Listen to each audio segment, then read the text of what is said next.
করলেন তো। দিদি তুমি কি আমাকে বিয়ে করবে? এদিকে দিদি বলছো, আবার বলছে তুমি কি আমাকে বিয়ে করবে। তোমাদের কি দিদিকে বিয়ে করে?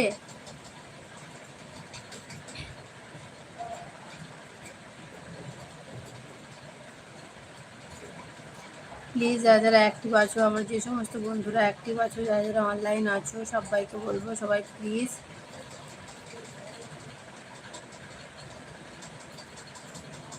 সবাই কেমন আছো বলো।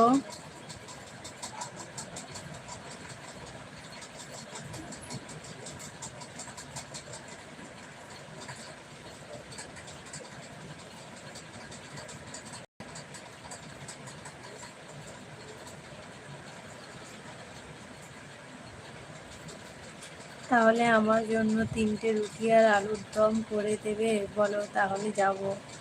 একদম একদম। অতিথি হলো নারায়ণ, কেন দেবো না, অবশ্যই খাওয়াবো, কেন খাওয়াবো না।